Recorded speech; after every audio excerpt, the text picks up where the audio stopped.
I don't think she needs to be introduced. I think everybody knows her here, but I'd like to introduce our moderator tonight, Susie McEuen from Oak Street Funding.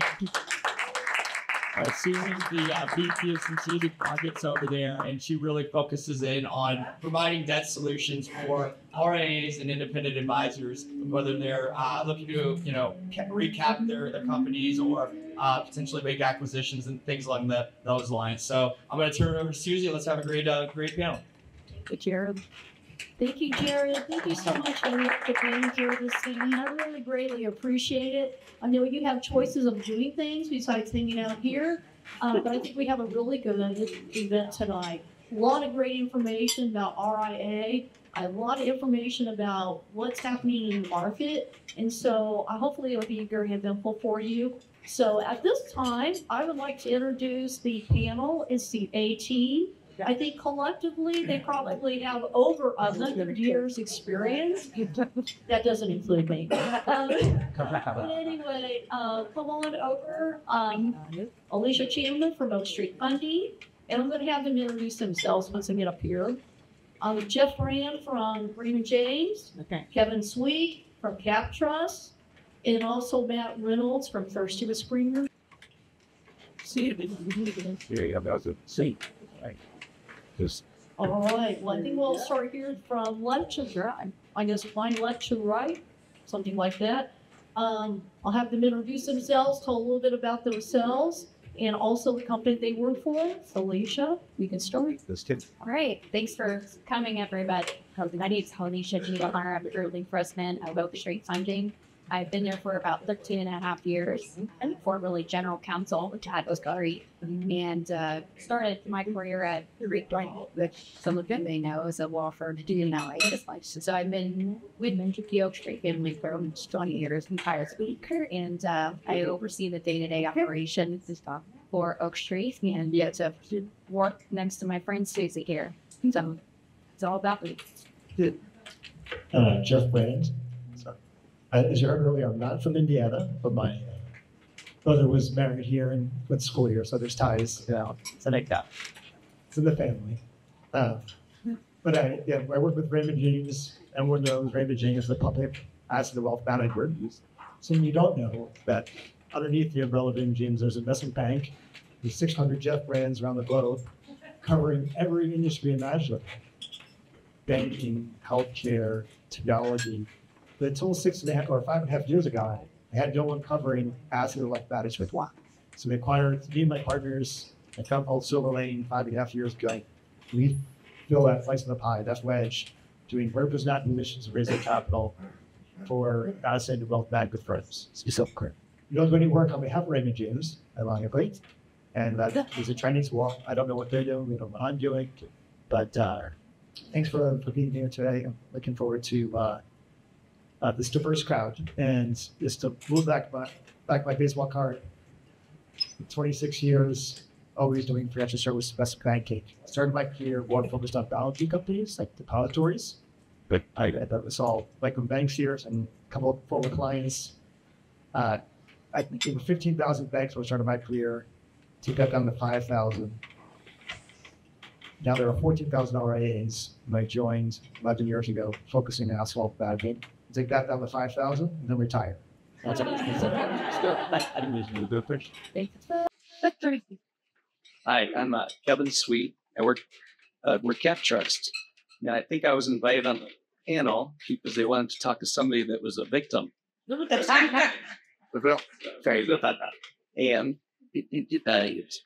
somebody that was recently acquired through one of these aggregators.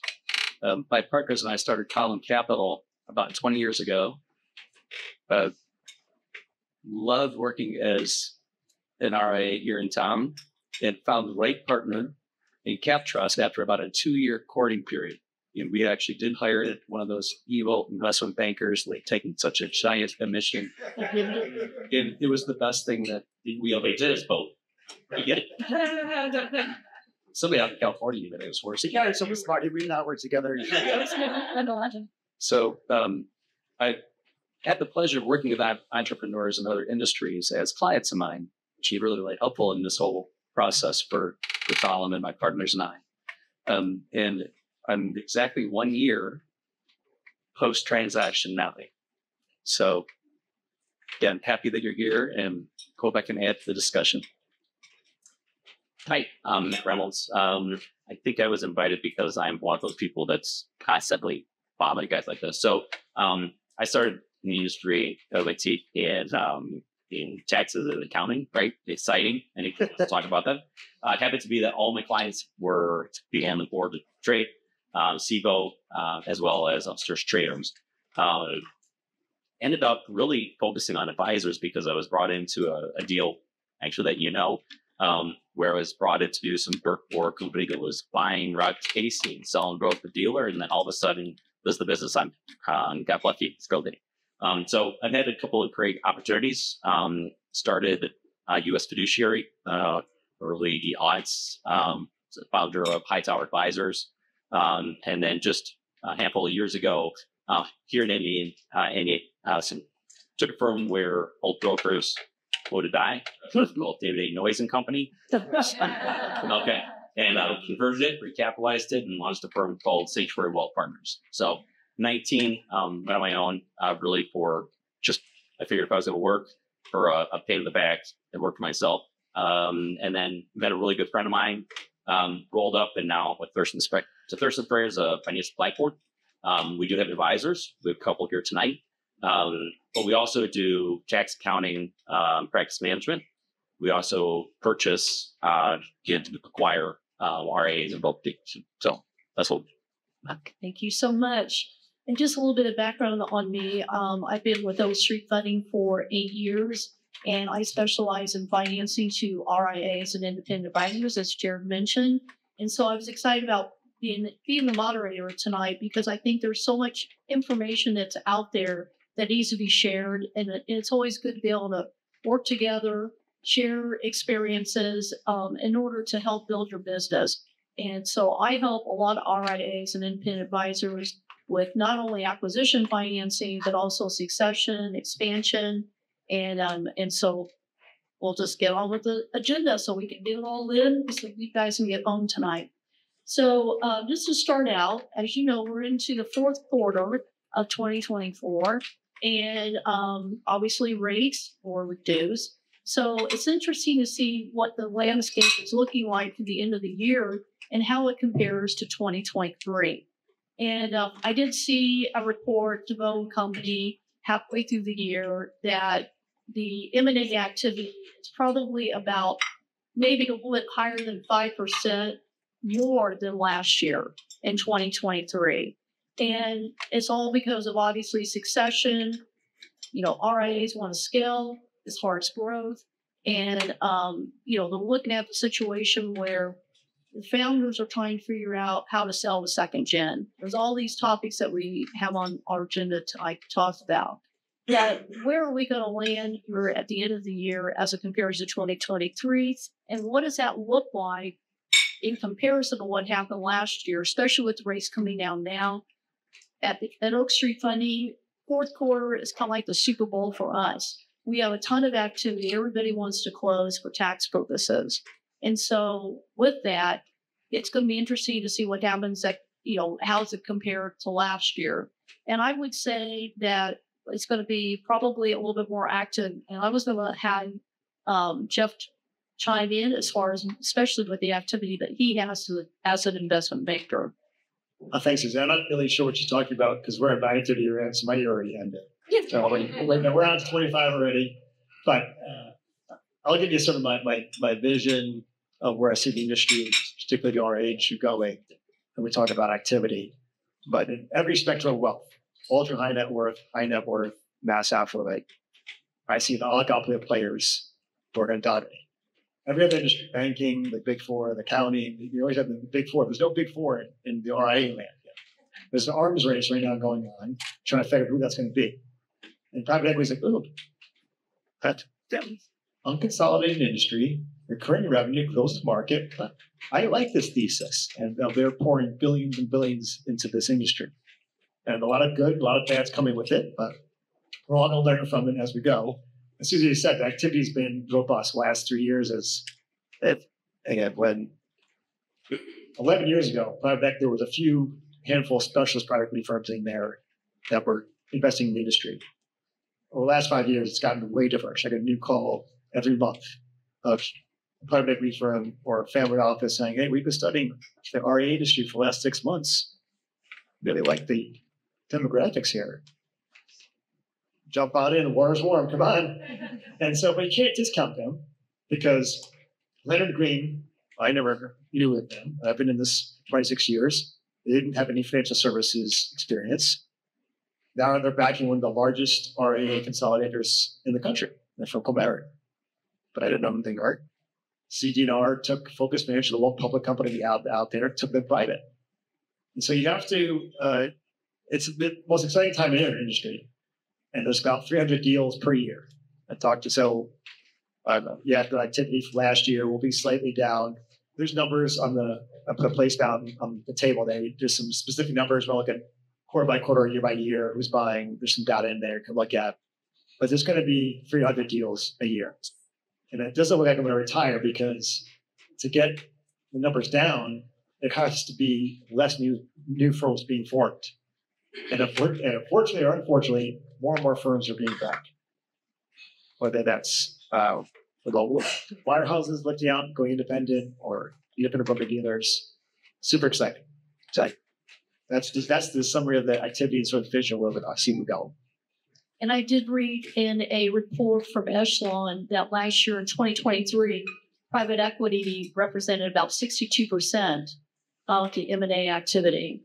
And I think it's obviously growing. Anybody else have anything they want to add? I think it's the PE. I think those numbers can be skewed only to the fact that in a lot of cases, you have people who internally are buying practices or buying books that somehow, some way are affiliated or backed by private equity themselves, right? So sometimes it's not the headline that says Thomas Lee, right, is buying X. Sometimes it's, this company is buying this business, but that company just happens to be sponsored by or fronted by PE. I think people are great PE, and there's good reason, right? We're all advisors. We want to take care of our clients, and at some point, it feels like the four horsemen are ready to check, right? So just be cognizant of that. Plus, I know that as a lender, we get affected by the private equity as well. Alicia, no me put you on the hot seat. You have any comments on that? Yeah, I think sometimes we look at private equity as our competitor because we have, as Matt was saying, there are clients that are looking to, do we want to sell externally? Do we want to sell internally and perpetuate the firm that way? Thank you, Kira. And so a lot of times that is the crux of it. And we are sitting there while the client is trying to make that decision on how they could carry forward their business. And so for us, it's, we understand it's a very personal choice. And we're here to, with somebody like Susie to walk you through that path and determine if that's the right path to go down. And we're happy to be a part of that. But definitely private equity is one of the, I'll say, competitors in the industry to traditional financing and doing it to live. Does anybody have any comments about positive and negative as far as private equity? As one of the firms that's recently been acquired, I can tell you that we were petrified of the idea of private equity. And then I facetiously was saying something about investment bankers. You only get a chance to sell your life's work once. It's so important to have somebody that's knowledgeable about this industry to start telling you what you should be afraid of and what we shouldn't be afraid of, what you do and don't need to do.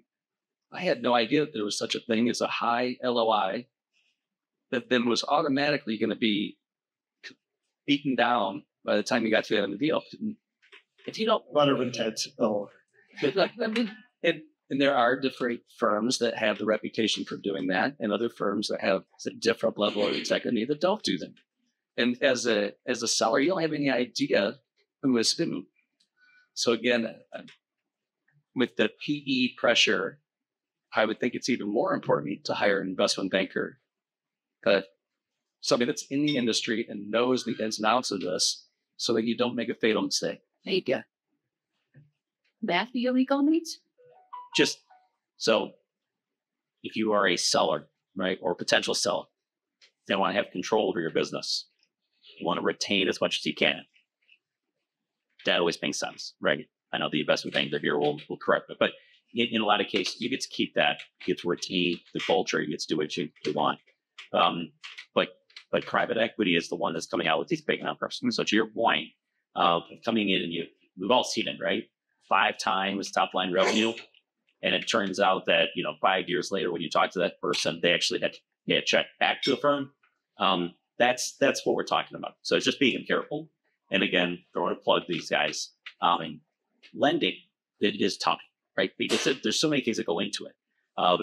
In the old days, you had to book your house.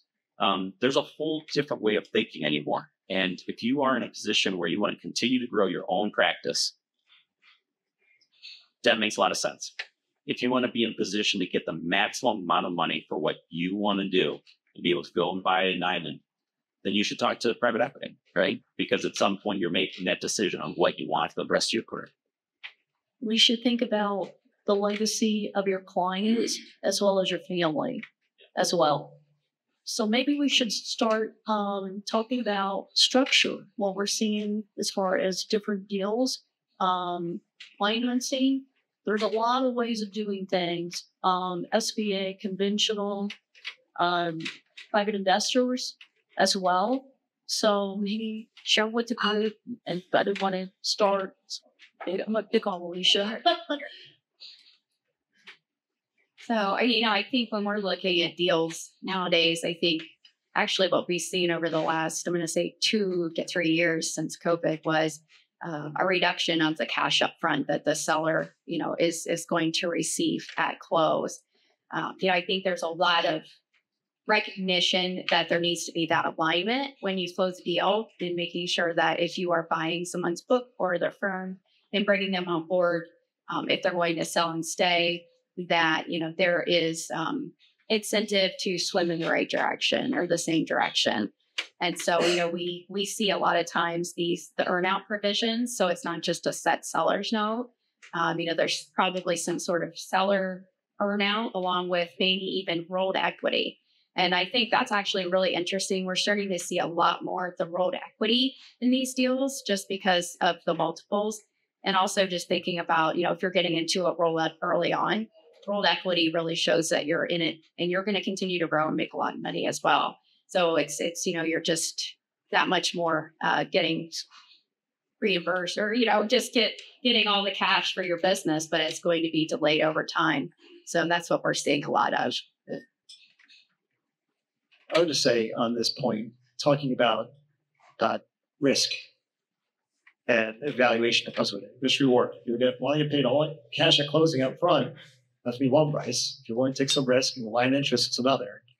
But more important than all of that, and I started to allude to this, what's the cultural fit? I always tell my clients, let's pick the client and the partner just right. I can change structure. I can change format. Let me do that. I can change numbers. I'm good at that. I can't change who they are. So try to find out the person who's going to be a good partner, and that will lead to success after I'm done at the closing for years on it. Because it doesn't matter what the structure is. If you got the wrong partner, it's no amount of money is going to work. Now, I've seen it time and time again where people, as someone said, that the high LOI and this dangling piece of a really attractive offer in front of you isn't, that's what I want. And then they realize the negotiation and they realize they're unhappy.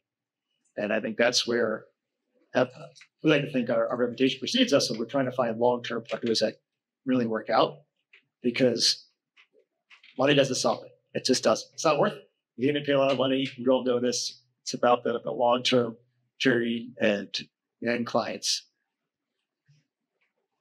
I think the last thing I'd say, just be honest with yourself.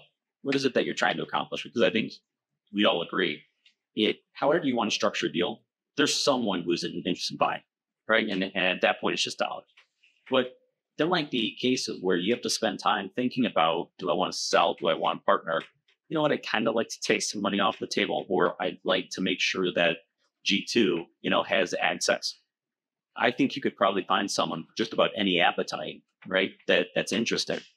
The first thing you have to do is start with what you want, right? And what's important to you, and what helps you sleep at night. Because you'll find a buy, right? You'll find a succession. You'll find someone to partner with. And it's folks like these that can help you do that. Just be honest with yourself. I would say when we were going through this process, culture fit was actually emphasized to us, and it was very important. My partner side as well. I think we came close to interviewing 20 potential partners, and it was interesting. Sometimes within about 5 minutes of the conversation, you knew it wasn't the right fit. Just all personalities and attitudes. Really just and for us, that is my name or something. The idea of having the right cultural fit was probably the most important thing. The firm I'm supporting is CAPTRUST. I'm actually very proud to call them partners today. They actually explained to us that when they have they're pretty selective in the firms that they'll look at.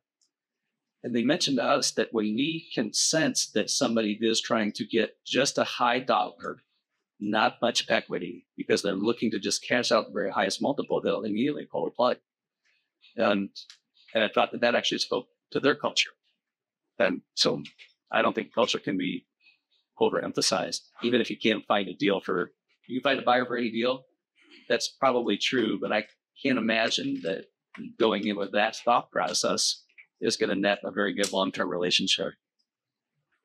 To Kevin's point, I think one of the other interesting things if we look at when we're doing the M&A deals is we look at that cultural fit, because and I know, Susie, you've seen this, you have clients come in and they'll be almost, I think, complaining about the seller, the buyer, or vice versa. And so it's very important to us to make sure that it's the right fit, because at the end of the day, if that transition goes wrong, then that debt can't be repaid. So that is definitely one of the intangible pieces that we're going to look at. And we're going to ask questions. And sometimes I think people are like, why are you asking that here, our blender? And that's exactly why, because of the intangible nature of the business, and cultural fit is everything at the end of the day. Surround yourself with a team. Also, make sure you have, an accountant, an attorney that really understands the business. We've been in situations where buy sales have been put together and they have no experience in RIA, independent advisors, doing M&A transactions. And so that is one of the questions I ask as well. If you're a buyer, you want to ask a really simple question: why are you selling? Especially if they're on the younger side, why are they selling? And if they want to get paid up really quickly, that should also be your radar should go up. I got to give actually a little prop here, just because you may not appreciate what they just said. And the questions that they're asking as a lender, that you don't have to, that's a great source to continue to grow and stay independent for as long as you want. And that knowing the specialists who understand this is an intangible business and this is a people business, the only thing they can screw it up is if you all walk on the door. People to talk about, is there a control premium? But yes and no. The control relies on the people. Right? So if they're not happy, they walk in the door. It doesn't matter if you own 20% or 75%. If they're walking out the door, you don't control anything. And the zero lender speak to that. I think is super important. And I encourage you, same point with experts or experts out there who understand the space. Don't hire your college roommate litigator friend who's an awesome litigator and really a good negotiator to do your deal. Because you're going to spend maybe 2 years, maybe 6 months getting to that point where the lawyer comes in to negotiate and draft the legal documents. You don't blow it up. And we have strong opinions, because I'll spend 5 months finding the partner, doing the whole process, going through everything. I don't want an attorney coming in there, kill a deal over a point that isn't going to see the light of day. They might be right. Again, not to say they're not doing a good job. If you're missing the forest in the trees. So hiring someone who's really experienced in this space, critical. Accountants, lawyers, advisors, don't do your own work there. I guess the only thing I'd say is it doesn't have to be big, right? Don't think that you have to find the biggest law firm, right? It is, they got to know what they're doing. We're involved in a deal right now, and they hired a great big law firm that they're paying a ton of money to. And the problem is the person who's negotiating that doesn't know our industry. They know real estate like crazy, but they don't know our industry. So it ended up being, a year and a half that should have taken 8 months, 6 months to get done because the attorneys got involved and all of a sudden are asking big, perfect questions, which I appreciate, but that had nothing to do with corporation code. Size does not matter. But I would say, don't be afraid. If they have the right experience, pay for it. Because you'll make up money, you'll make up time, and that little bill will be smaller because they're not going to ask dumb questions or negotiate points just for the sake of negotiating. And that's sometimes that we play Switzerland because you have two attorneys who are really smart negotiating on the good points, and you guys are both valid, but here's where 90% of the deals get done.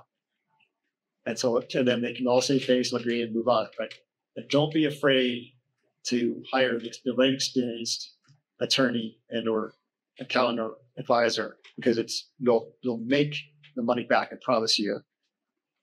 So you took my lines. I mean, that's like usually that's me in all the conferences. I don't know that I have anything to add other than that also does concern us, right? When we see folks that don't understand and we're actually educating them, that's very concerning, right? So I appreciate it. Right or point, guys. So maybe let's start into succession, which also obviously is embedded.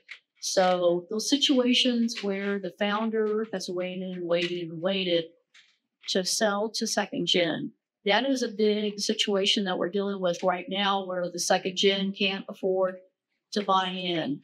And so I get a lot of calls about that. And that leads into valuations. And so we have worked with some clients that a success story was actually a case study, and we did a podcast at Oak Street Hunting about a couple of advisors, actually women advisors, that ended up buying out two founders.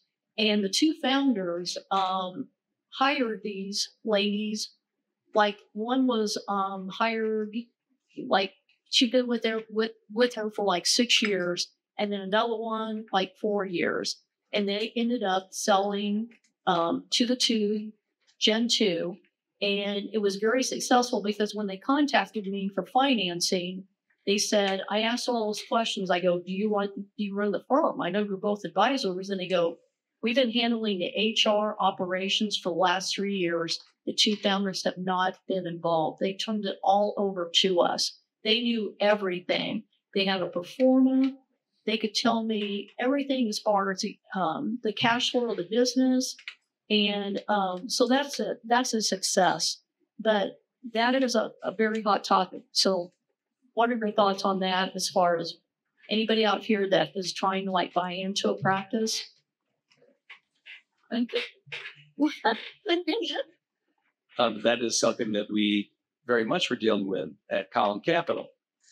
The three founders were the ones that were driving a lot of the business.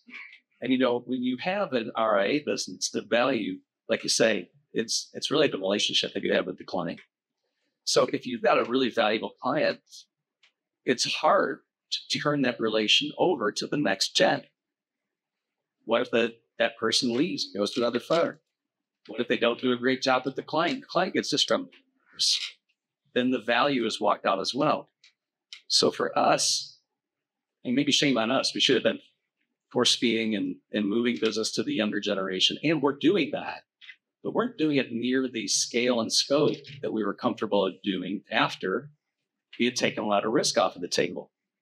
So it helps not only to get equity in the hands of the next generation, but if you've actually monetized the value to some extent of the company, it also helps you then do what it should be doing anyway, and just referring relationships to the next generation so the firm can grow faster. And also, with a lot of different structures in the deals, you're kind of going to give a discount to the next generation if you're going to sell or provide any equity to them one way or another. You may have to do it in the price that you sell to the next generation or for a piece of your business. Or on the other side, you may end up giving stock that you otherwise could have kept for yourself or value for yourself to the next generation. And that was the route that we took. You know, as part of the deal, nobody makes you do it, but we felt it was really, really important to the young people that have been there and helped us build the business. We wanted them to be incented. We wanted them to be excited about the deal. We don't plan on leaving anywhere for the next 10 years. It's another important point. We felt like you can't really try and look for a transaction at the point in time when you're ready to hang up your cleats. You've got to do it at least 5 years in advance. And we felt like 10 years is better. So all of us decided that we're at the age where 10 years from now, we want to transition out of the business potentially. We felt like this is the right time to do our deal. And as part of it, of course, I would say this is the person selling, that I felt like we were very, very generous to the next generation. And I think it was a very, very worthwhile and good idea for us to do so. Just to build on that topic, because I think it's super important about the succession, my thoughtfulness here. There's entrepreneurs, and then there's entrepreneurs. Right? The founding founders who took the initial risk to put the business on their credit card, different level of risk and ultimate reward that they should get. And I'm seeing entitlement, and I don't like it. I don't like it. And I'm thinking of a particular case of a client where he's got cancer in a situation where he offered a very, very, very fair deal. Extremely, no, generous.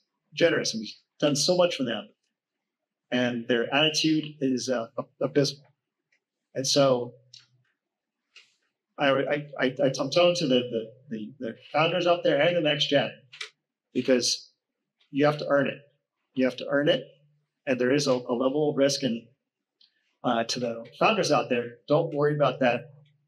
Everyone's got their different motivations. With that last dollar, yes, you can get more money, potentially going to a strategic or outside party, but think about what your legacy you want to be and how much money do you need. So, and definitely when you're talking about culture, right? Because if someone has a draft alongside of you, essence you talk about in the business, you don't get much more cultural alignment, right? So even if it's a case where you have to use lending, you have to help them figure out how to pay for that.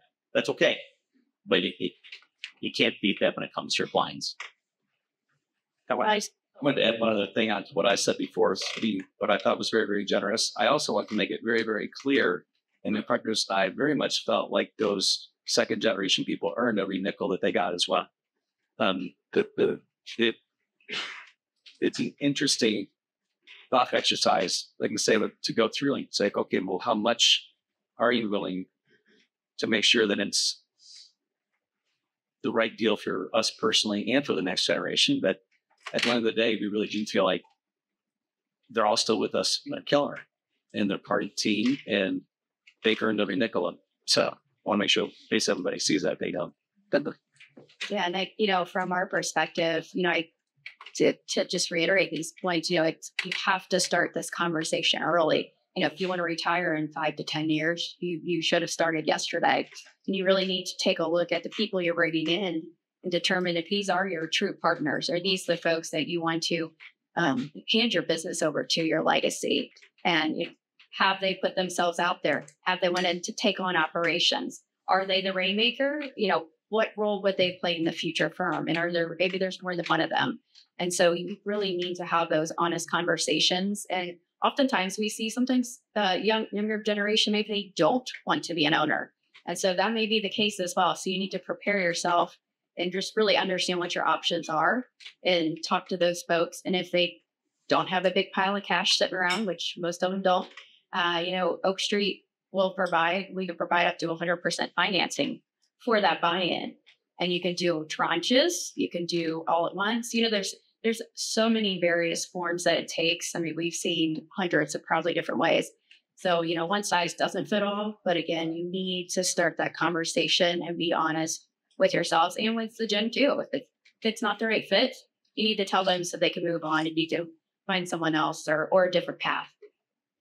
I've got an RIA that I work with that this is the second year of the ring now that he is selling like 1% to any employees, and it's like $100,000.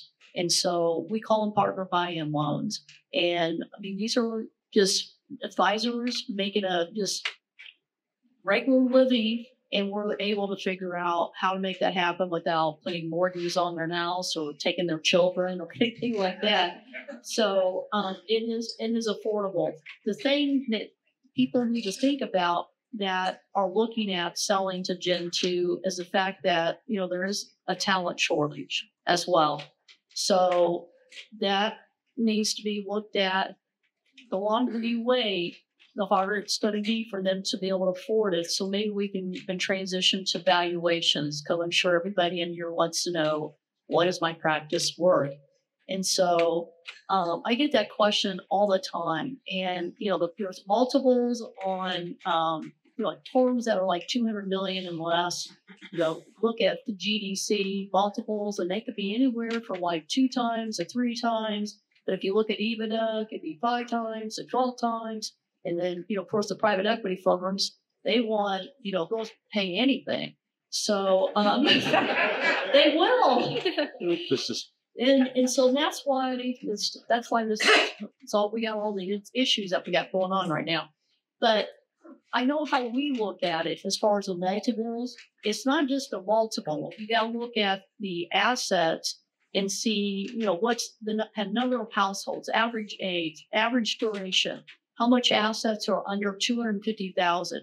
We look at all that to determine. You just can't put a number on there. There's a lot into it.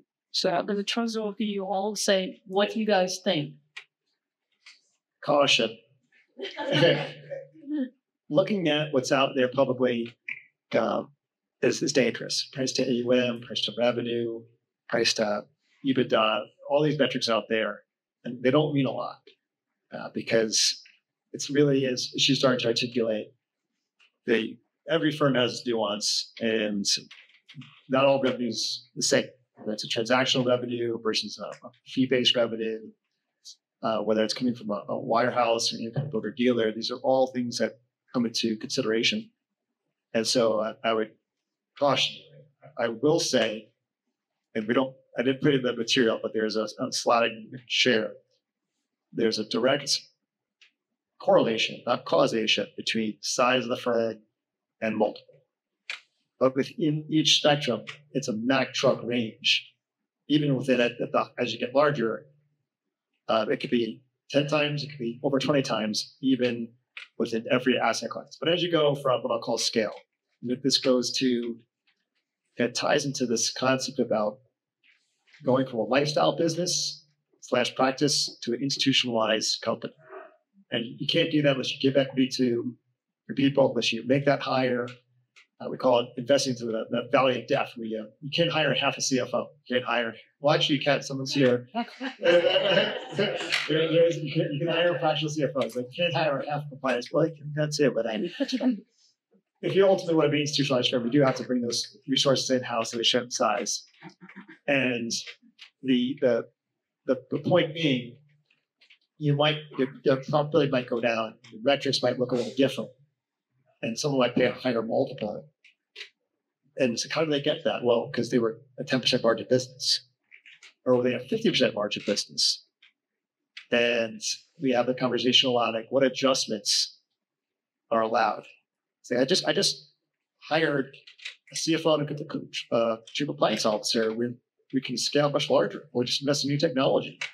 How do we get value for that? And then there are ways we can talk about that. If there's interest, but I would say put some numbers on it. If you're what I'll call reaching scale, 1.5 billion, over 2 billion of AUM, just to put an asset number on there on the RA land, you're going to be into the double digits, multiple EBITDA. And that's all we talk about. We don't talk about personal revenue versus AUM. That doesn't drive the conversation. We'll look at it, but it doesn't drive the conversation. What is the profitability drives the conversation? CPG is a private equity firm,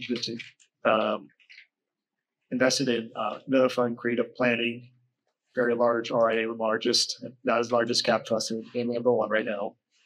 Creative Planning's close behind, and there's a 23, 25 multiple EBITDA. Only 30 to 25 times. Why would someone do that? How are they going to make money? Mike's shaking his head. Okay, it doesn't make any sense. It's not going to be a 12-bagger. It's not going to be, the returns are going to be different, but it's a much safer bet for them. And so why do they want a platform? And I'll say it's a bit of a plan. A small private equity firm sells to big cap private equity firm, sells to large cap private equity firm. And the large cap private equity firm who buys this platform, as long as you're doing a deal with 10 tanks, 11 tanks, numbers work. But they have to be inorganic. So you maximize your valuation, you have to grow organically and grow inorganically. Have a young management team. Don't come to when you hate. If you waited too long. I know living longer and working longer, but don't come to when you hate. When you've got a lot of tread up in your tires and want to keep working, that's the time to consider the alternatives. So one of the values of an investment banker is that multiple on EBITDA. It's going to be different depending on who's selling or who's buying, right? If you only are talking to the person across the desk from you or in the same office, that's one number, right? But if you find someone who actually wants to own a company just like yours, wants to own a practice that they can then build on and scale, well, that is worth a heck of a lot more. So again, throwing another bone to the investment banker here, leverage the people who can actually get in front of the types of people you want to work with. But from a structural standpoint, was it Charles Munger who said every time you hear EBITDA, just replace it with crap? Don't get me started with adjusted pro forma EBITDA run rate. EVAC. I want to explain what EVAC is versus EBITDA adjusted, right? So again, the important thing is you guys have to understand your values. So talking to different people is important. Talking to banks is important, right? So they can help you out even if it's not lending. They can at least let you know what you're talking about. Again, leveraging people with you a lot more opportunity to meet people who want to own a business like yours. Again, that gives you a better opportunity for cultures.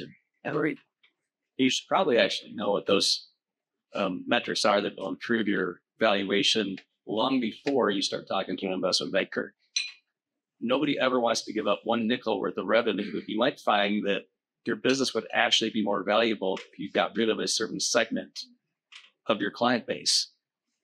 You can't really know if that's a good idea or a bad idea if you don't know what they're looking for. And I can tell you that it is not a small endeavor to go through every single household, every single family, what your ages are, what the next generation is of the clients that you work with. How successful were you with working with the generation after the patriarch and matriarch? What's your hit rate on that? Who is the revenue coming from? It's all coming from one owner, the one rainmaker. All of these things play into the valuation.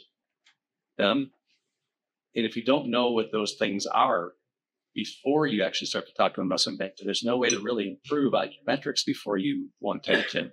So knowing it early is probably a good idea. Kevin, with your transition, was there any aha moments like, wow, I wish I would have done something different? It's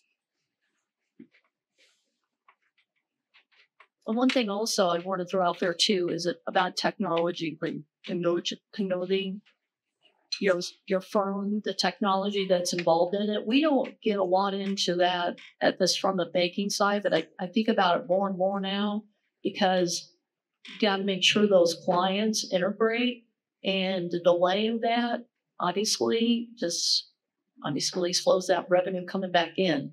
So I don't know that I had any aha moments when we were going through the process of the due diligence and even getting set up. There were maybe a few of them now a year looking backwards.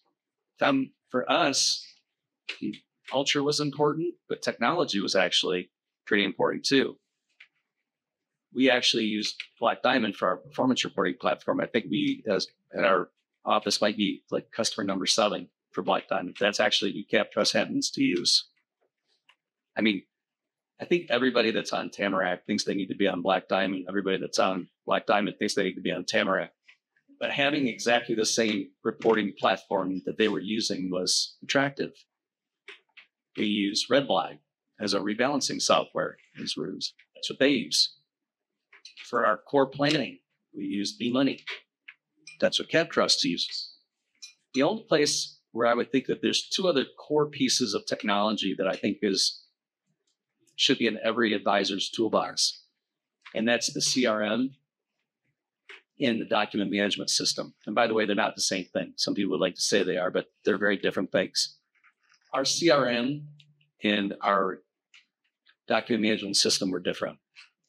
And I would say that that was actually the most painful part of the transaction. So don't underestimate how much work and how difficult it will be to merge your practices technology into the buyer's technology.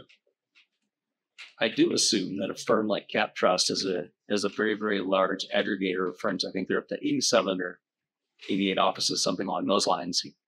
They do have a very, very capable team. And that team does nothing but help you merge your technology out. That's a differentiator. Again, in our case, other firms didn't have that same infrastructure set up to help in integrating technology, which is a very, very big deal. Did you have to repaper any of your clients, or was it the same? We did not have to repaper any of our clients. That was good. I know we're getting close on time, so I know we want to get Q&A. As far as next year, 2025, rates will come down a little bit, that election involved. So what do you think with M&A for next year? What are everyone's thoughts? Any takeaways? You know, the last couple of weeks, it's been conference season in the industry, and it's there's a lot going on. And I think, you know, a lot of what we're seeing today is a lot of the succession related activity that's going on. And so I think that's obviously has to continue because no one's getting younger. And so I do expect it to definitely pick up. And I think with the interest rates dropping, I think it's definitely going to get that M&A activity back up to where it was before. So that's my prediction. Activity will be robust, but don't panic. You will not hear me say, get rich, be ready, we're just closing. This is going to be a long run. The valuations fluctuate, possibly. Interest rates spiked. We didn't see any diminution in valuation. We did see people being more selective with their time and their money. Where am I spend my time and my money? Am I going to put an offer in this deal? No, I know I'm not number 1 or 2. I'm going to focus my energy somewhere else. We did see that, but no diminution in valuation or desire. And the number of people and types of people who are interested, whether it's banks, insurance companies, family offices, PE, that there's a lot of, and the options are growing. And these worlds are converging. Retirement, accounting, insurance, banking, all converging together. We are at the very early stages of what's going to be super exciting. And I think that clients can be beneficial. But there are things to worry about, and we can. I do have one thing to worry about, but not. I'll say back on the for later. As a relatively new shareholder of CAPTRUST, my hope is that all of the valuations on the buy side are way lower going forward than they are now. But actually, I hope that CAPTRUST and other firms Cost average will continue. Cost average. That's what I think even more important than that, I would go back to being selective about culture. I hope that they continue to show the same discipline and whether letting A's be partners more than I care about whether they even do another deal. I do think that there's a long runway. I think we're in a great industry that will have a lot of consolidation. There's going to be a lot of opportunity for lots of people.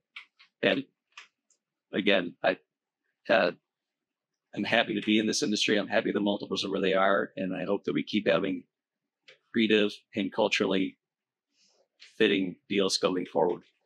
I think deals they're going to go up in the number of deals. I think what's going to happen is you'll start seeing smaller and smaller returns that can get better even multiples, right? Because it is so difficult for anyone to buy a ginormous firm. But I think you'll start seeing more and more, which means that there's just going to be more and more opportunity for you guys as well, right? To sell, to buy, whatever that is. But it also means that people are going to get a lot more creative with how they go into that buying. right? It doesn't always have to be the biggest. It's going to be a lot more from a unique way, and that means that a lot more could be sold, a lot more could be bought. Again, the biggest concern right now is the talent, right, that's in the industry, and making sure that there's enough people. Like in this room here, there's the same type of people, the next generation that are going to be doing what we like doing. Just to create a point, you'll see this month an announcement, 10 firms come together to form one. Small little practices, on a scale, they all push chips in the middle together, all put equity in, all take the same equity out, and we'll get built together because the CEO who founded it was trying to look for a platform, got frustrated, it wasn't right, couldn't get the right back, and said, screw it, I'll create it myself. And that's what he did. And it's super exciting. It hasn't been done before in the RIA space. It's been done in other industries where you sort of bring a bunch of small firms together. It's a lot of fun time. One homework assignment to what Ken was talking about earlier, about know your financials and the like, I think might be a helpful exercise. And we see this a lot. RIAs, if you're growing, you're successful, you really don't need to pick your head up.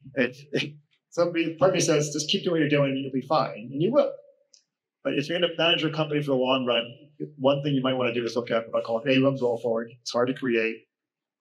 When new money came in from existing clients, what money left, what new money came in from new clients, and who left, and what's market, and what's my ending. Start at the beginning, go to your ending. So I have to track that. Which you haven't done before. It's hard to create historically. Start today. Start every month tracking those flows in those buckets so you know how much is market. And don't kid yourself. We've been blessed with some awesome markets of the last decade. Hiding a lot of ill wills right now. And so don't kid yourself, everything's great. Because you might be surprised how much market's helping a lot of firms out and how much you may not be growing. You might be not growing as fast as you might be. That's a really good point because I read somewhere about there was like a drop, like 11% that RIAs are not growing like they think they are. They're living on the tailwinds of the market. So that's something to think about if you're buying a book of business. But I know we're getting close on time. Just start early, have your house in order, surround yourself with all the experts, and whatever any of us can help do as far as having questions. Because every single deal is different. And every single one of them. They're not cookie cutter. And I say start early because sometimes we get a transaction and they've already negotiated it and it doesn't actually fit in the wheelhouse of the financing case. So we have to do a lot of backtracking. Should we turn it over to some Q&A? Did anybody have any questions for the 18? Like this. I was curious what the exit strategy will be for private equity. So what was your name? Sunday? I actually make.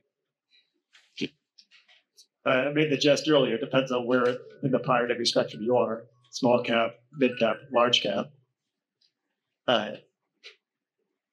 If it's a small cap player, they'll recap with a mid cap player and vice versa. But if you get to the really large deals, GTCR is a backer of CAPTRUST, and they're one of the largest. It's a small minority piece, though. But if you have a situation where private equity owns control 75%, the options are more limited. It could be a strategic or public, in my opinion. And we don't have a public market yet. We did one who created one of the few public RIAs out there called Alti, so a merger between a European multifamily office, a US-based multifamily office, and just to complicate things further, we have the SPAC. So unfortunately, it was not my deal. So got on the midnight calls. It was terrible, but very difficult to get done. But there's not a robust market publicly yet. That may change. I agree. I think it's going to go the way that the insurance market did, right? When all the aggregation occurred, the PE came in. So I think you're seeing it repeat itself like a different industry. Insurance brokers is a great example where they said, "Oh, that's been decades." it's still happening. It's still very robust insurance brokerage consolidation going on. So I feel good about my prospects. What's the risk in the large space that kind of repeats itself where groups start breaking away because they lose flexibility and then the mega actors? 100%. Right. So right. It's happening already. And you're seeing both the people who are leaving, right? They came in, I guess, just historically, right? We started with Hightower. The whole idea was everyone's going to be a partner. We're all going to share in the profits. We're all going to share in the expenses. As it got bigger, what you wanted to do for your client had to become more and more incentivized. And unfortunately, that's where we're headed, right? Compliance is probably the most expensive thing that you will ever pay for. And you don't even know you're paying for the insurance, right, to not get in trouble. But more and more, we're seeing that not only individuals are leaving, but to your point, you're seeing entire groups break down, saying we can do this better, we could be more efficient. And it's the exact same story that you hear from those people who were at Merrill right before Bank of America, like how it used to be this, but now it's that. It's just a case where no matter what, you're going to have that break entry. I think what we're seeing is you have to just build that into what you're willing to pay. And you'd have to figure out what's your appetite to make sure that you're investing so that those people will want to stay. And that can be real expensive. So, to your point, the roll-ups, right? It was a neat idea and it's been doing really well. But you get to a certain size, my old firm and private equity group can't sell that one, right? I mean, they can't find a buyer. And the only buyer is probably going to end up being an insurance company or public offering that can actually afford to pay the private equity what they need to make sure that their ROIs. Any of those dead end continuation vehicles yet, rather than exiting? Yes. Yeah. Yeah. I don't know if it's public or not, but so yes, to answer your question, yes. So as it without B1 or? No. A firm he mentioned did a continuation. The PE sponsor did a continuation vehicle. What's a continuation vehicle? This is for everyone's benefit. Continuation vehicle, the private equity firm is going to its hold period, but wants to hold it longer, but it has taken out of that fund because those LPs want liquidity, so they put it in another vehicle so they continue to hold that. They continue as continuation vehicle, continue to hold the asset, provide some liquidity to that specific fund where it was created. You also, not to be skeptical, but you also get to mark it up and you sell it to the next fund, right? I mean, that's the case. I would never say but yeah, you see that all the time because in some cases you can't get more than, in that case they couldn't even get 10. You got 10, for a firm that has hundreds of billions of dollars, to play with. And it's just getting harder. All right. Don't speak to what Tucker Smith, right? Whereas you don't want it. One last question. Well, Sorry. So how they know? Okay. the question was, what's CAPTRUST doing to make sure that I don't want to leave? I would say it's two things that are really easy to think around. And one is so prior to this transaction, Collin Capital was the largest asset that the Sweet family had. Post-transaction, CAPTRUST is the largest asset that the Sweet family has. They can be entirely invested in the success of CAPTRUST. And I'm excited to be part of CAPTRUST.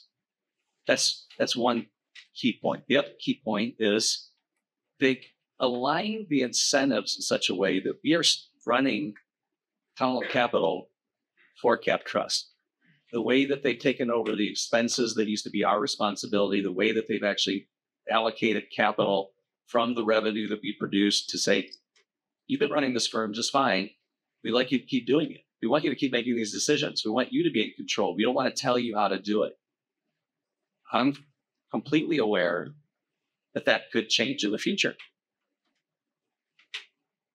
The other part that's not a CAPTRUST stock was enough to make that risk worth it. And I feel really, really good about the people that partners of mine all around the country. In fact, several of my partners today are partners that used to be our partners at Ernst & Young. But we had a financial planning group at Ernst & Young, and in the days of Sarbanes-Oxley and all of that, all of a sudden the accounting firms didn't really want to be in the investment management business anymore. Conflict of interest, who's the small cap manager that you recommended? Yes, they got robbed. They didn't want that good of margins. Yeah, they hate margins too. I mean, they only want you to work a lot of hours. So really high quality people that I work with around the country as part of the financial planning practice at Ernst & Young. 3 of the 13 firms that were different regional offices at Ernst & Young are now partners of mine at CAPTRUST, and I expect that there will be more.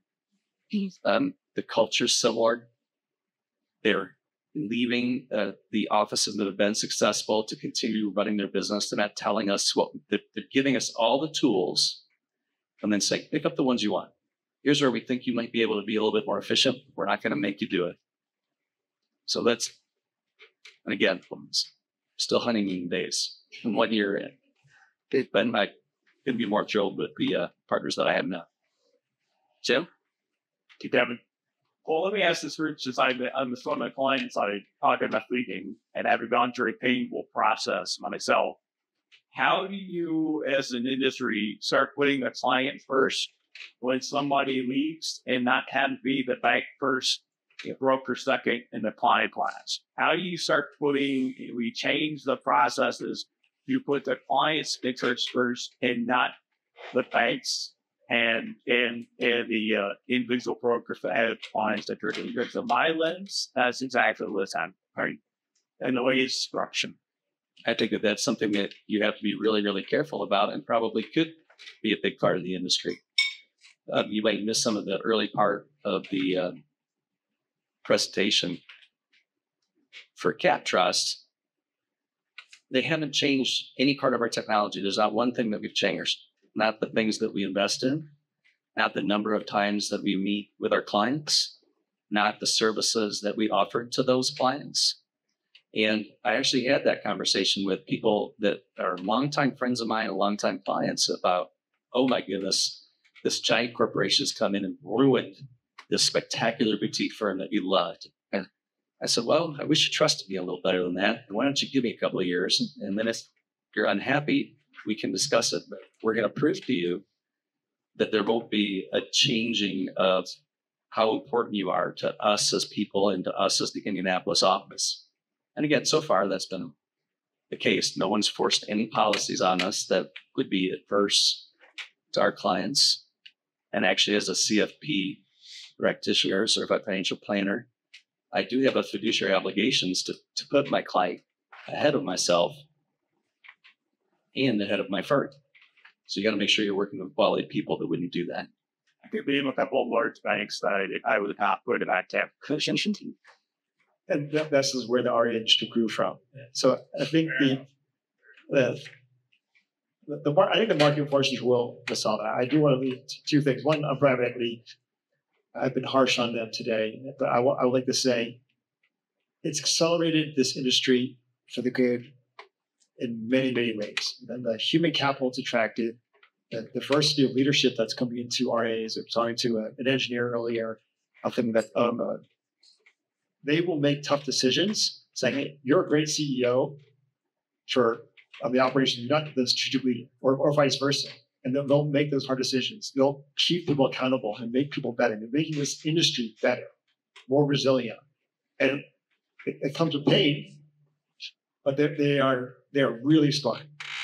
And they have a lot of experience, and there's a lot of value that they do bring to the table. And that's outside parties in general, institutional outside parties, not just private equity, family offices, like people who have done this a lot, bring a lot of value, and we're going to see it. My cautionary tale at once earlier was an analogy of mine. My aunt was a family practitioner for a long time. And she got tired of having to see more and more clients every day. Like, see more clients. She had a quote of clients that she saw every day. She was like, I'm really giving the best care to my clients. And this might be a real fiduciary to my clients. And she's like, no, she started her own business, and she did so a doctor at your door. She'd go to your house and see where you live and see how you live. And so my concierge medicine before it was in vogue. 20 years from now, we might be that in this industry where advisors, as I see so many clients per day. It's kind of a machine. You got to see clients, and that enables opportunity for small firms to create their niche. So the market will take care of itself. If you don't like it, the people will move. But it's amazing. I just still clients don't know what they don't know. That goes to the investment side, it goes to the service side, it goes so much. But they're getting educated facts to Fisher Investments, making news out there. 5 years ago, your clients weren't saying what's fiduciary. They know what it means. They're learning. They're getting smarter. And so that's why us as a leader, has to continue to improve. And I think climate is helping us get there, making us more institutionalized. I think we're running out of time, folks. I am really sorry. But you're all going to be around, right? In case any questions. Did you have one last comment? I'm so sorry. Okay. On behalf of this A team, the experts, they're going to be around if you have any additional questions. Thank you so much for being here. We really appreciate it. Hopefully it was informative, and be safe going home.